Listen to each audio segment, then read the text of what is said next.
SSC নিয়োগে তৃণমূল কংগ্রেস সরকার প্রাতিষ্ঠানিক দুর্নীতি করেছে এবং সম্মানীয় কোর্টের পর্যবেক্ষণে সিবিআই তদন্তে রাজ্য সরকারের ইচ্ছাকৃত অসহযোগিতার কারণে পথে বসেছে বাংলার শিক্ষিত যুব সমাজ।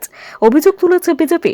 তৃণমূল কংগ্রেস সরকারের লালসা এবং পর্বত প্রমাণ দুর্নীতির প্রতিবাদে বাঁকুড়ায় প্রতিবাদ এবং বিক্ষোভ কর্মসূচি বিজেপির।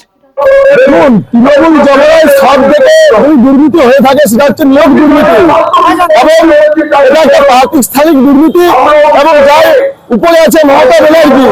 আজকে মহামান্য হাইকোর্ট, সুপ্রিম কোর্ট বারবার বলা সত্ত্বেও যে যোগ্য এবং অযোগ্যদের তালিকা আপনারা জমা দিন, কিন্তু মুখ্যমন্ত্রী বা তৃণমূলের যে চোর, তার চোরদের বাঁচাতে, তৃণমূলকে বাঁচাতে আজকে তিনি যোগ্য এবং অযোগ্যদের তালিকা হাইকোর্টে এবং সুপ্রিম কোর্টে জমা দেননি। আজকে যারা যোগ্য, যারা প্রকৃত মেধার বিনিময়ে চাকরি পেয়েছিল, আজকে যে তাদের যে চাকরি চলে গেছে, সেই যোগ্যদের জন্য আমাদের এই কর্মসূচি। Bureau report, timeless depiction news.